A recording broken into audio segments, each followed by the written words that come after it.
In this video, I'm just going to explore a technique or maybe a type of artwork that we're calling imprinted geometry.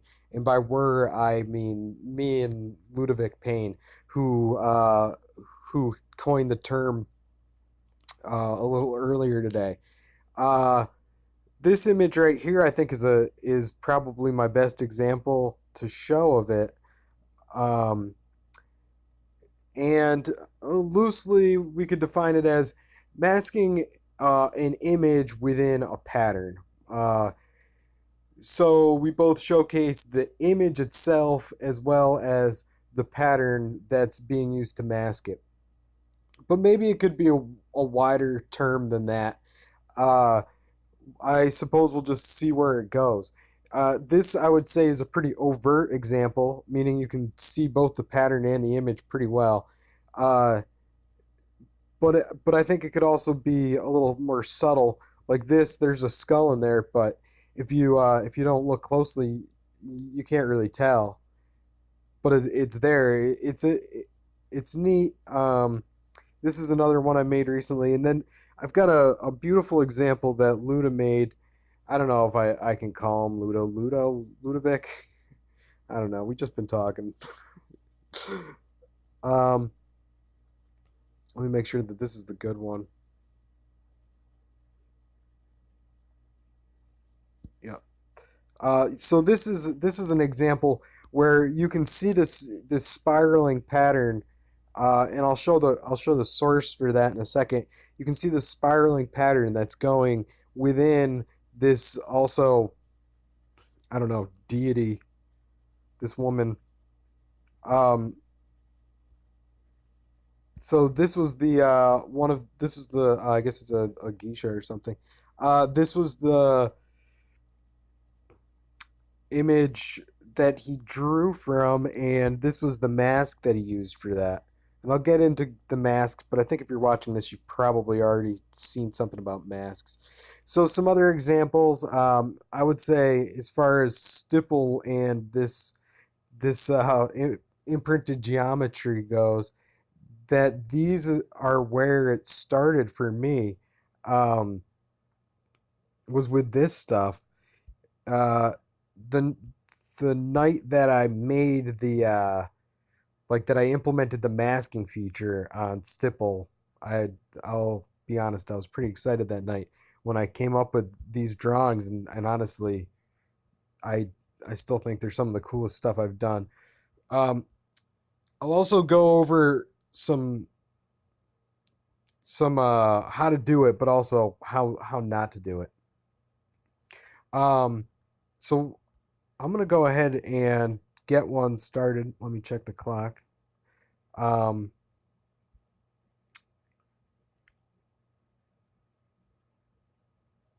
all right, I'm gonna launch Stipple.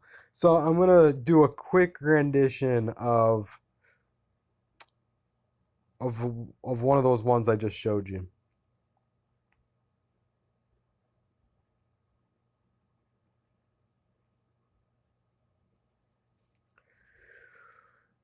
Okay, so I'm gonna use a skull as the source, and I'll leave. Actually, I'm gonna make about a medium gray background. Oh, actually, hold on, that wasn't the background. Medium gray background, and I'll start with black dots. So first of all, I'm gonna pull up my image menu, and I'm gonna click on mask, and then I'm gonna pick a mask.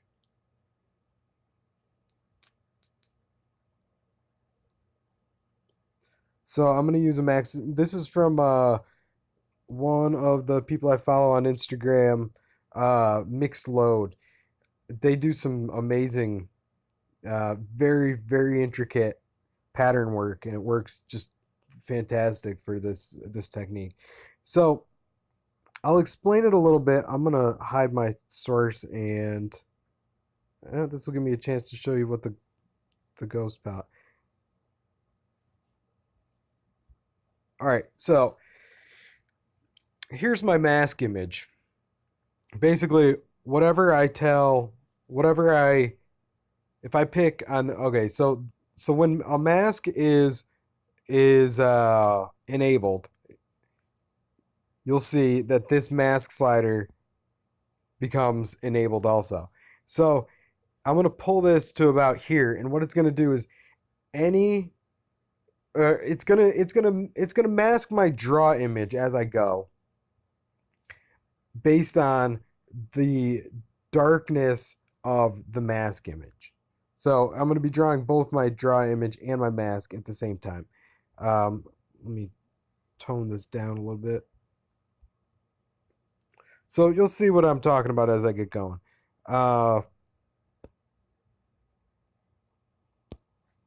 Let's use small dots.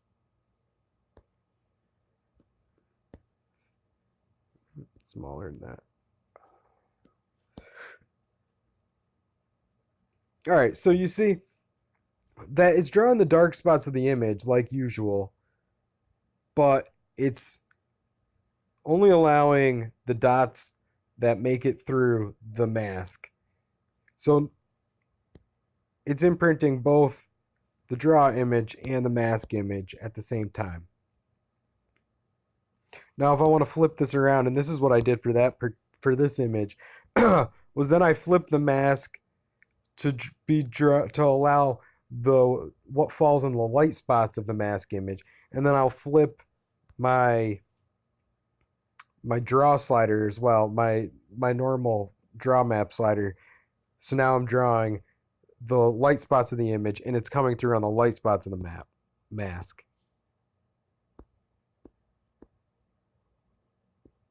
I'll pick a darker background. Okay, so now I've got white dots. And you'll see, well, it's not coming in that well. Well, in those cases, you have to pull down the mask slider to allow more of the image to come through. So I don't want to go through this whole thing. If you watch the mandala video, I mean, this is basically the same thing. I really just want to talk about how to be successful with this technique. Because not all images work that well as masks. And not all source images work that well with masks either. For instance, I'll go through some examples of when it doesn't work, and that'll kind of amplify the situations where it will work. So let me pick. We'll stick with the skull image, but we're gonna pick a mask that's just pebbles.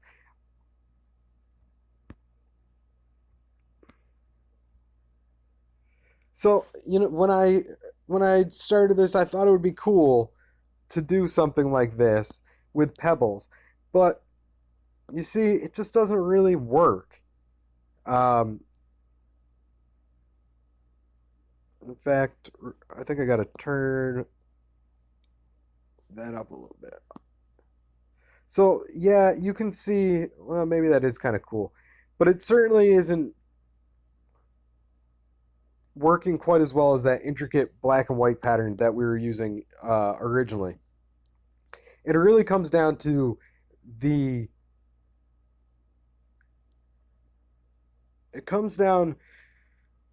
balance of black and white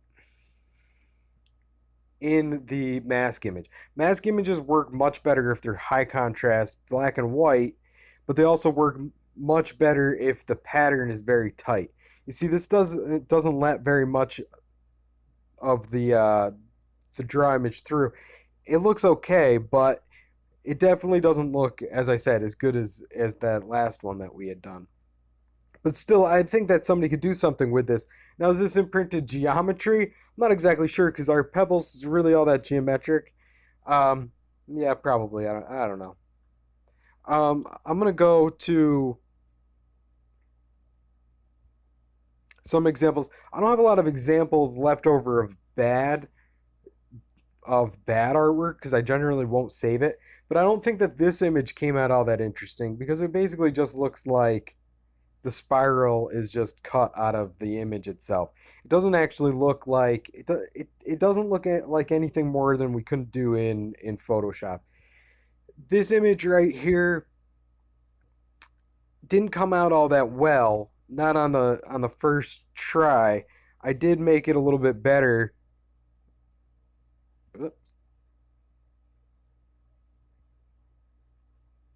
By then drawing the teeth over the top of it. Um, so source image that's iconic, and I generally use a lot of skulls, but I don't necessarily just use skulls because I'm a skater from the '90s or a metalhead. It has a lot to do with the how iconic a skull is. You can make out a skull very easily. If we tried to do this with like a landscape drawing, you couldn't even make out what you're seeing. It would you might see the pattern on top. Probably couldn't really see the uh, the landscape that you're trying to draw. So another example where I don't think it works that well is if your mask is heavily shaded.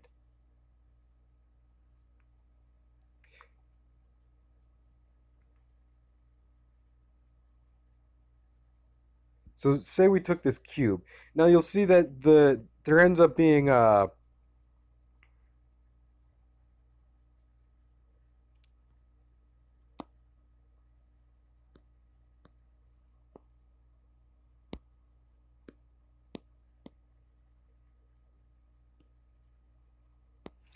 second. There's just like a hard cutoff based on the shading of this cube. So it wait, I'm doing something wrong. Okay, so the dark spots are coming in, but this hard shading of the skull, or I mean the hard shading of the cube, just doesn't lend itself all that well to this pattern or to this technique. It's either it lets too much through or it doesn't let enough through. But you without putting in quite a bit of effort, you can't really get a good medium. Although maybe if you were to put in the effort and maybe used some different colors or maybe changed your opacity as you went, you could get something kind of cool. Another example where I don't think it works, although I maybe Luda proved it wrong when he said when he showed that when we showed his example because he did use a photograph, but I don't think that using say we use Jimi Hendrix as our mask. Yeah, so Jimi Hendrix is our mask right now, and it just doesn't really turn into anything. I can't see Jimi Hendrix, and this is definitely not geometric. So I don't think that this is a successful usage of this of the masking tool. Um, Now here's another one, and this one you might think would work. This is another one from Mixed Load, and it's like, well, this is geometric. This looks really cool. And what I'll do right now is I'll switch to drawing the white.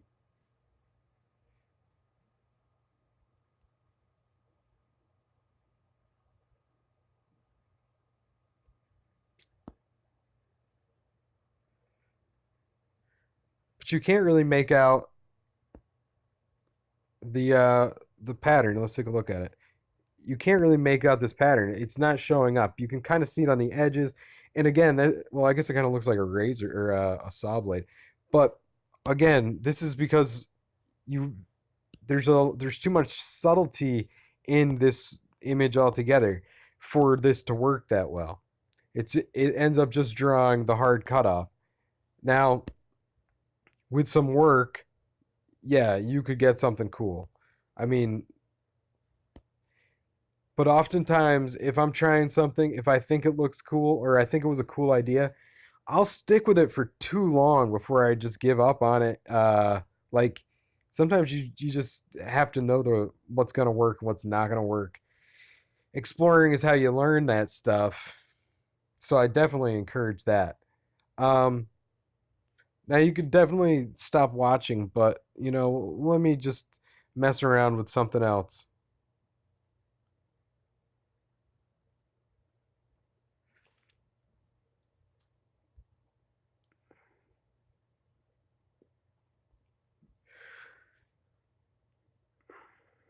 So this is one. So let's I'll show you where what I'm going for here.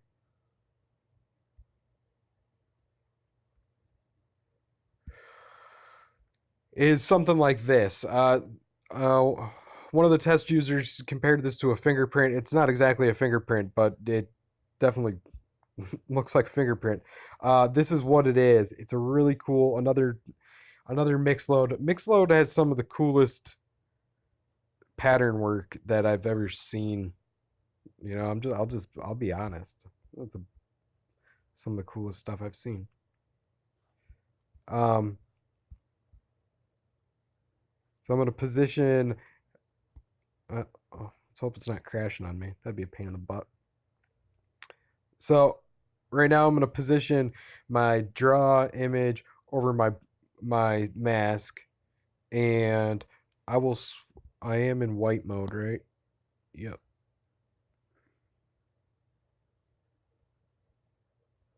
So now as I draw, let's pull this down. So we're getting almost like a hatching effect, and I think that this is a good example.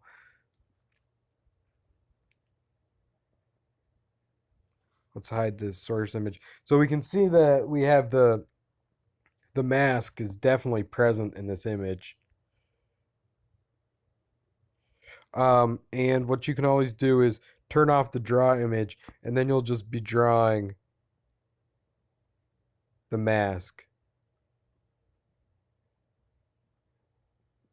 So I think for this image, what I did was the first time through, I'm going to cheat a little bit because this isn't exactly what I did, but I did one pass over this at a lower opacity. It was probably a smaller dot size, but I don't want to have to fiddle with the dot size stuff right now. Um, so one pass over this.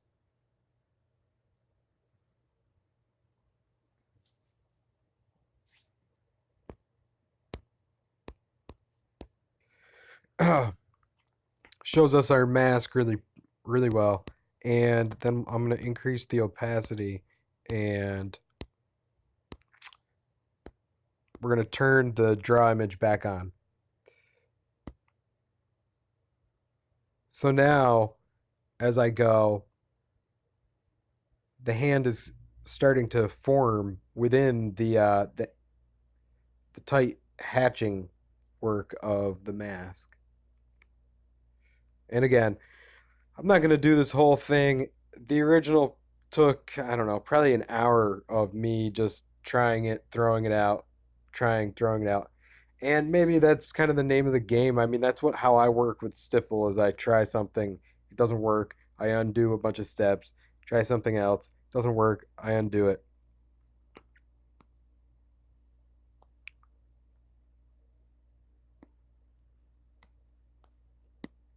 Sometimes you just have to turn off auto threshold. So then to complete this one, what I ended up doing was turning off the mask on the last step, and I'll pick a small brush size, and then I just went over the fingers to make them pop out. So it's like I would say pure. Let's throw it out there. Like pure imprinted geometry would be this without pulling the fingers out. But then if you want to make the picture just stand out a little bit more, there's just more and more you can do with it as you go. Um,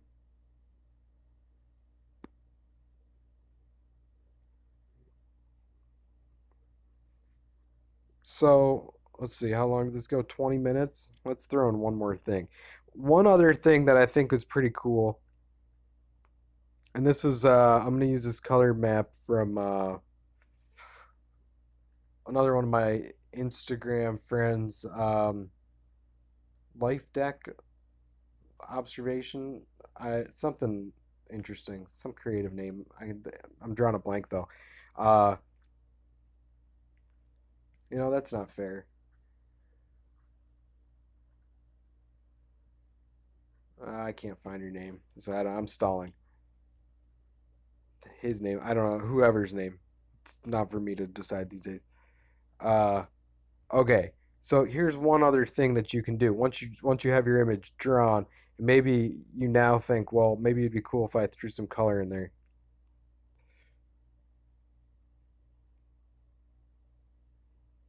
So I just brought in this very vibrant color mask, and now I'm gonna turn the opacity and the hardness way down, and I'm gonna switch to overlay. Hold on. Okay.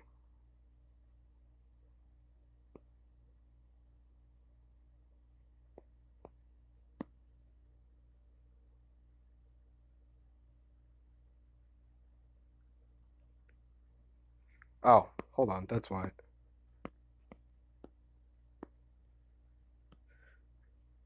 All right. Yeah. Sometimes I get stuck too. Anyway, this isn't what I want. That's too much.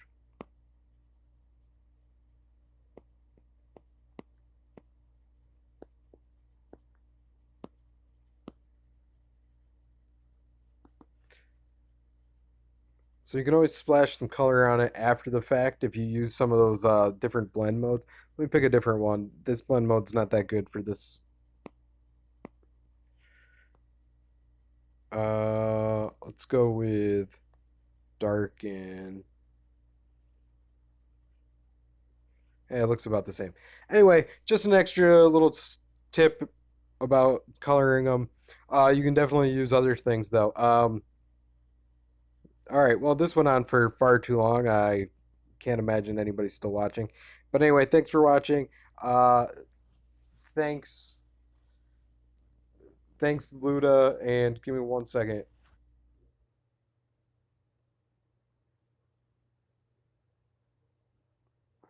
GGZ Life Observation Deck. That's who I borrowed that color from. Hey, what's up? Bye.